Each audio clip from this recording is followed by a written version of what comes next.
Hello everyone, welcome to another episode of Tech in EdTech. I'm Dipesh Jain at Magic, and today we have with us a very special guest, Karthik Gunasekaran. Karthik is the head of products and engineering at Udemy, a company I think we all know, and a great connect of mine as well. So, Karthik, welcome to the show. Thank you, Dipesh. Happy to be part of your podcast. Really excited to be here. Thanks, Karthik. And just so everyone knows, Karthik has been at Udemy. He recently joined Udemy. Before that, he was at Kaplan. Before that, ACT. Along with that, Karthik is also a business advisor at Harvard Innovation Labs and MIT. That's a lot of things, Karthik. How do you manage all of this? And to also, can you give a background about yourself? How did you get into tech, and how do you manage all of this, basically? Yeah, sure. I like to keep my hands full is how I see it. But yeah, I think keeping myself engaged in all these channels. The learning goes both ways. It's not just me trying to help other companies build their business, but it's all about learning from them also, especially at Harvard and MIT, all the advising that I do. Some of these new innovations, that come out are, it's really exciting to see, what the possibilities for the future look like. So yeah, that's, it just keeps my mind young. So I try to do that all the time. But yeah, background about myself, I'm an engineer at heart. I think that's one thing I really love. My engineering days were probably one of the best days, in terms of, of course, knowledge gaining, but also the times that I've had, the good connotations I've had and the company that I had at the time. Worked at Honeywell and in the energy industry as a core engineer. Was there for a few years. Then thought of going to business school. Thought about commercializing new technologies. That was something I was passionate about. How do new innovations come to the market? So thought I should get some business knowledge on that. And during business school, was part of a startup, a mobile tech startup. That was my first venture into entrepreneurship. I was literally the fourth employee in the company, apart from the founders of the company. Scaled the company. Once I graduated, was just part of the startup. I mean, we literally started from $100,000 grant and went on to raise a few $1 million in investments. After a few years, left that startup. I mean, not all startups are going to become a Udemy or a Facebook or an Apple. Things do plateau out, but the lessons learned in the entrepreneurship journey was very, very valuable. From then on, went to head the product team at ACT. It's an online assessment company. Then at Kaplan, which is one of those large education providers in the world, I was heading their product innovation team, again, trying to work on new technologies and bringing them to the market in the education industry. And then, now heading the products and engineering department at Udemy, specifically exploring, new modalities of delivering our edtech products on native applications like the mobile phone, TVs, car infotainment systems, and where else? What are all the possibilities? So that's the exploration that I'm heading. I find the TV piece very interesting. We'll hold on to that, Karthik, and I'll definitely touch base on that. But Udemy, I think everybody's familiar. I remember, Karthik, one of the first courses I took in my life outside of school or college was on Udemy. And I still remember that course very vividly. It was, I think, SQL. It was one of the first few courses I learned about SQL databases. The two instructors were very funny. I mean, I remember them for their style of teaching. That was this was I'm saying 7 years back. Things have changed a lot since then, and now you just recently IPO'd. Tell us a little about what Udemy is doing right now. What are the challenges that Udemy is solving, and how does all of that roll into your role? Sure. Yeah. I think Udemy is one of those unique companies where it is the largest marketplace platform for education. Um, so, in other words, I see it as this. I mean, to democratize education, you got to be you got to be making courses that are, a affordable. The barriers to entry is low. Like for example, if I want to learn something about artificial intelligence, which is a very very high skilled course, I shouldn't be paying a few $1,000s right off the bat to go and see what artificial intelligence is. Rather, it's about exploring first, making it more accessible in terms of price point for people to be exposed to this concepts of artificial intelligence before they dive deep into it, and then all of a sudden think that you've spent a few $1,000s and end up not knowing much. So the breadth of courses available on Udemy is very high. Any instructor with their unique teaching methodologies can create a course on the Udemy platform on various subjects that they're passionate about, and then make it available. We today have about 185,000 courses on the platform, and it literally is growing at the rate of, I believe, a few thousand courses every month. So with that kind of breadth, name a course and you have it. I mean, do I need a course to how do I learn piano? You have that. You do I should I is there a course on how to fold my blanket? Yeah, you have a course for that. I need to take that course on folding my blanket. I'm Well, yeah. really bad at that. And shirts and t-shirts. So yeah. Go on. Yeah, exactly. So it's like the idea of democratizing is that everybody is good at something and everybody can teach something with their own unique teaching methodology, and you can create a course and make it available on Udemy, and people can learn from you. You can you have a business going that way. So in that way, Udemy is it's uniquely set.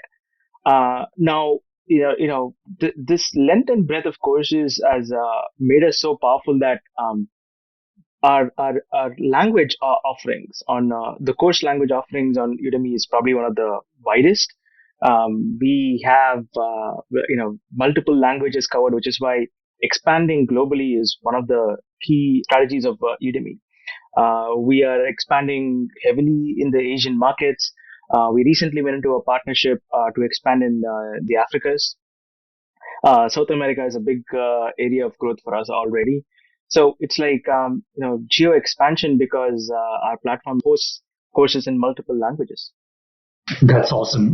And also, I think what it does is when you have courses in multiple language, you also make it a little more inclusive, right?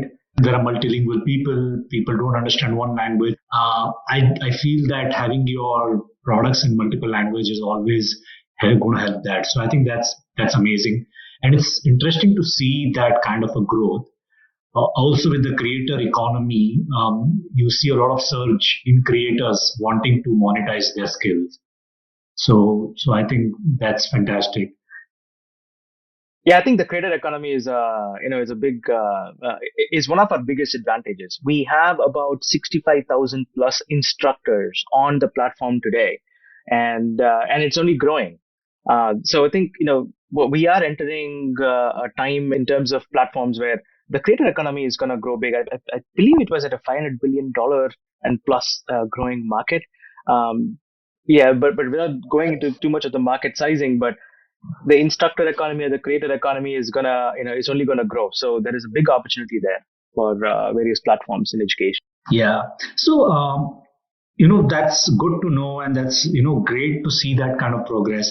Now I want to come back to that question on see since especially after the pandemic, people realized that upskilling suddenly became upskilling was always there. Everybody wanted to upskill, but after the pandemic, we saw a lot of demand for upskilling, uh, people wanting recession-proof careers.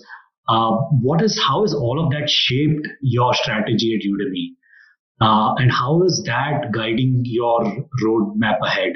And just what do you see that implication on Udemy? Yes, but also on the edtech. What do you see that? Where do you see that going? Yeah, sure. I think the pandemic did boost the business of a lot of different companies. The edtech industry in general being one major beneficiary of the pandemic.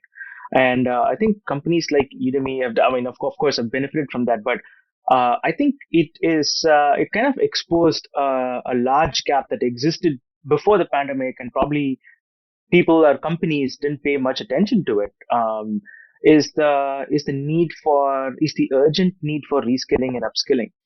A lot of the skills are becoming outdated, in a matter of years, or it used to be a few years. Now it's probably in a matter of months that new upgrades and new languages and new kinds of technologies are coming up. It's important to, for employees and people in general to, to be in touch with these new technologies. But by that measure, companies like Udemy, with their large course offerings, where if anything new comes up, our refresh rate in terms of course creation is quite high. Like tomorrow, there might be a new technology, a new language that pops up. And you might see those courses coming up on the Udemy platform. So we have a high refresh rate of courses. So when a technology course that's available, if there is a new version of it or something becomes outdated, you can see that reflected, pretty quickly on the platform. So that's one of the biggest advantages of Udemy, where our courses stay relevant with the times. It's more meaningful, and it helps users in reskilling and upskilling as quickly as possible. That's one of our biggest advantages. And I think what the pandemic did was it showed that strong point or the strength to multiple businesses. We today have about 9,000 plus enterprise customers, and it is growing at quite a rapid rate. And the value that businesses see there for their employees is that our refresh rate is quite high.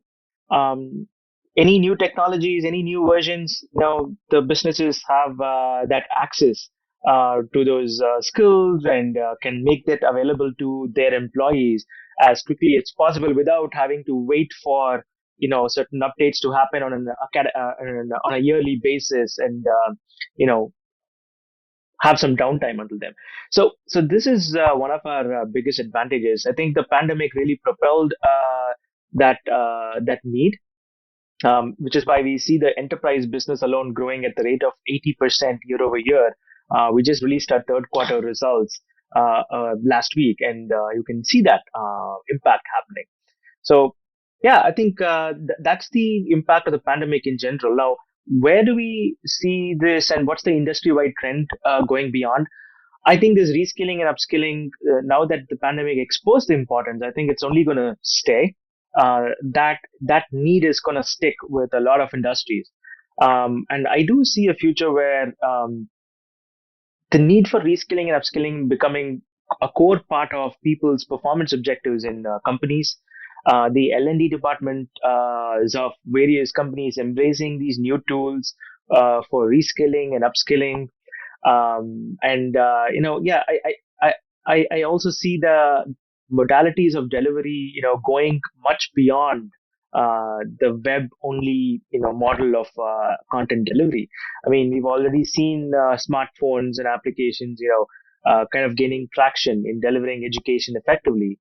I do see, these kinds of courses and learning happening beyond even the mobile phones and other modalities, be it the TVs or the Alexas or the Google smart homes, etc. So I think there's going to be a much wider impact in terms of technology innovation on in education, which is being propelled by this pandemic, and keeps growing that way. That's so true, and that's fantastic to hear. One is the growth in enterprise. So yes, companies are obviously paying a lot of attention and helping reskill and upskill their employees.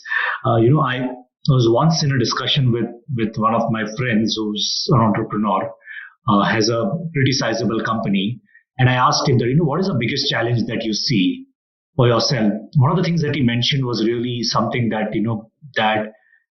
that really made me think. He said that I want my employees to grow in their career and in their personal journey, and I've taken this subscription, and I want our employees to learn.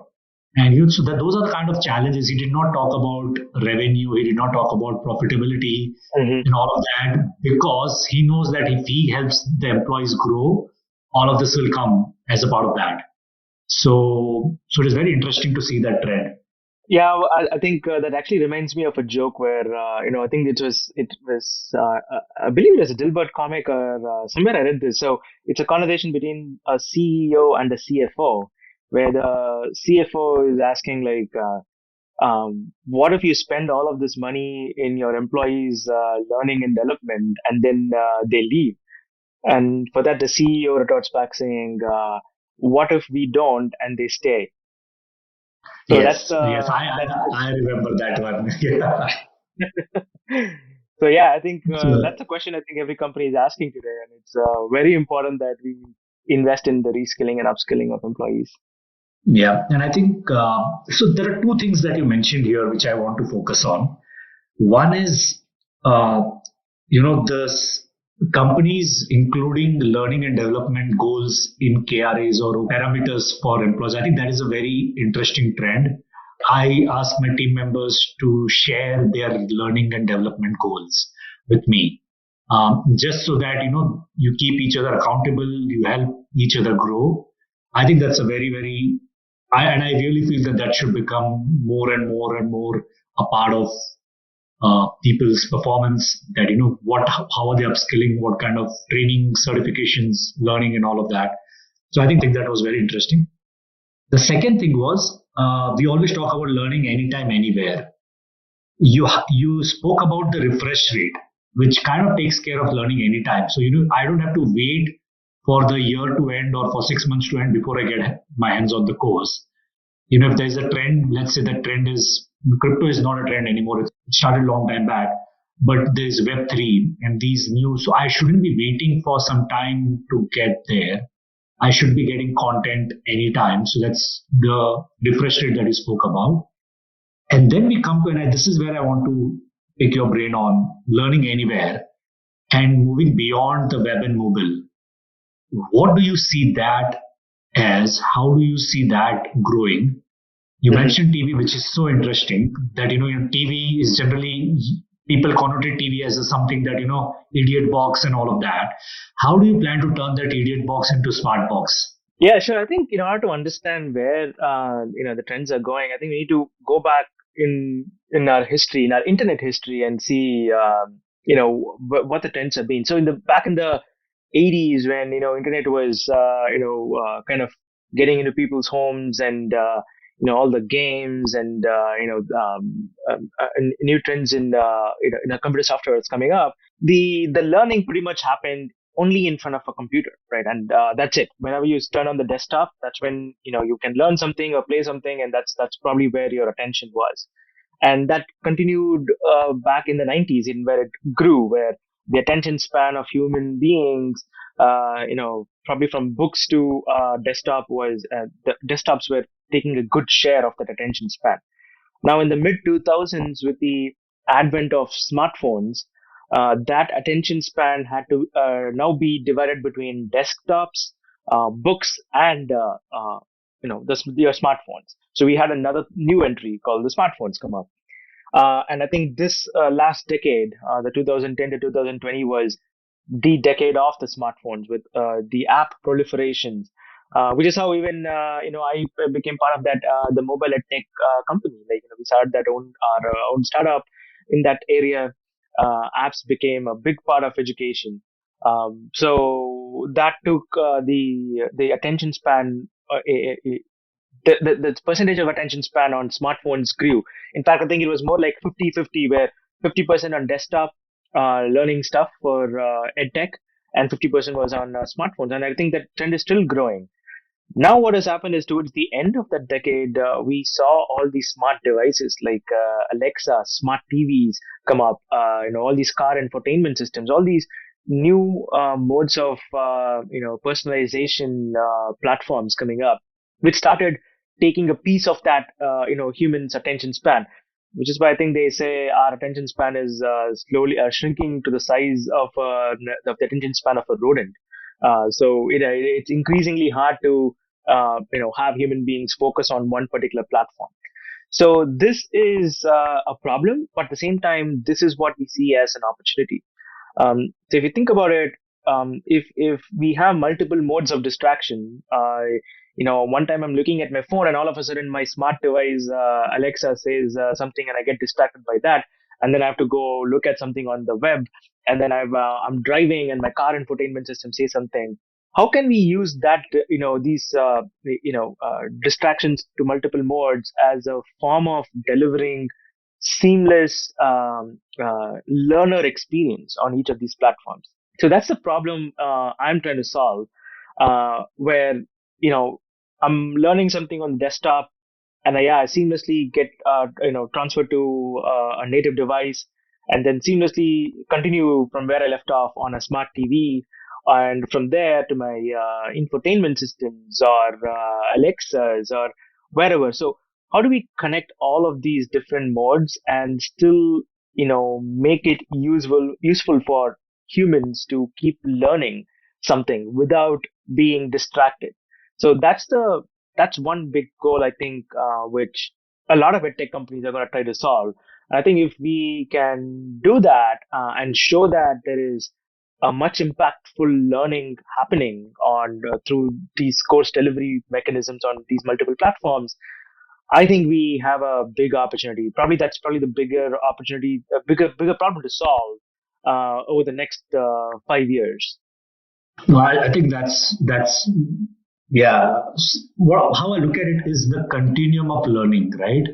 So you start somewhere, you move on to some other modality. I'll give you one example. Like recently, I was traveling, I was on a flight, and what I would usually do is either I go to sleep or I watch a movie or do some bit of book reading. But this time I wanted to complete this course. Again, happens to be Udemy, but I downloaded the course offline. I went to the flight and I took the time to actually, I had my notebook next to me and the phone next to me, and I actually took the time to complete that course, which I wouldn't have done if not for this. And then I also have this app called Knowable, which is on my headphone, which has audio courses. So I think that continuum of learning is so powerful, and it's very interesting to see how it goes on to the TV. So I think that's a great problem to solve, but I see some very interesting trends ahead of us. Another example, I think my kid who's 3 year old talks better to Alexa than I spoke on my first dates. He's just so good with he's just so good with Alexa, and I see that he will learn language or anything on Alexa faster than he would learn it somewhere else. I mean, that's how I see it. Yeah, I think this is exactly what the change is, right? I mean, the newer generations, growing up, they're growing up in a different world where all these smart devices already exist. We have seen the innovation and the introduction of these smart devices in our homes, but for them, it's a given. Like this is like by default. I mean, Alexa or OK Google is part of a household where they're growing up. So when that's the expectation, in the next 10 years, when these people grow up, it's only important that we should have already solved the delivery of various learning courses or anything for that example, for that matter, on these devices. Because they only grow comfortable with these technologies, and maybe new devices will be invented and newer modes of communication come up. So it's important to keep innovating and be at par with the latest trends. And I think education in general has a bad rap when it comes to innovation. We deliver all these, courses, but the way we deliver, the way teaching happens, or the way learning happens, is always been slow to adapt, to new technologies. So I think that's probably where the new age edtech startups such as Udemy, Coursera, and any other company. They're all trying to solve for that problem, and really make the education industry much more attractive with these technological innovations. Yeah, absolutely. I think this is really good, Karthik. I just wanted to think about what do you foresee? What are the kind of challenges that you might foresee on this journey? Maybe talent, maybe I don't know. I mean, what are the things that you know or that you are preparing for as you move on this journey of creating this learning experience? So I think that's probably a very good question because technologies, can are very attractive. We can build some of those really amazing applications for a lot of things, right? I mean, we can probably teach a course on a new platform, deliver it, etc. But I think the real question to ask is, are we providing the right kind of learning to the user? In other words, is there learning happening when the user listens to a course on an audiobook or on their phones or on their car infotainment system or on an Alexa? Is there actual measurable learning taking place, or is it just being consumed and nothing gets retained?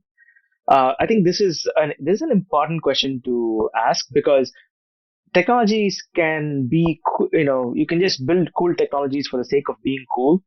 Uh, but I think measuring the actual learning is going to be quite important. I think that's the most difficult problem to solve here.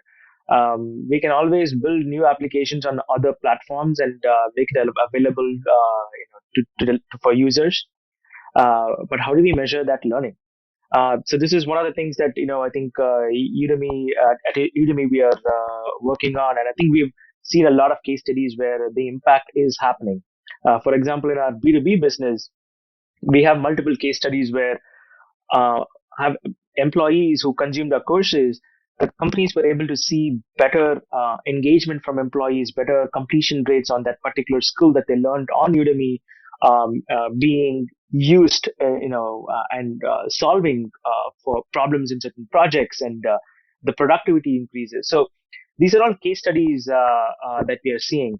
So it's important that as we innovate in multiple other platforms and keep growing, we keep ourselves grounded with such data to validate all of those learnings. If we cannot measure the learning happening in any cool technology that we build, then it's not really valuable for the user. So I think that's where we are responsibly trying to innovate, making sure that there is an actual impact to the user taking place.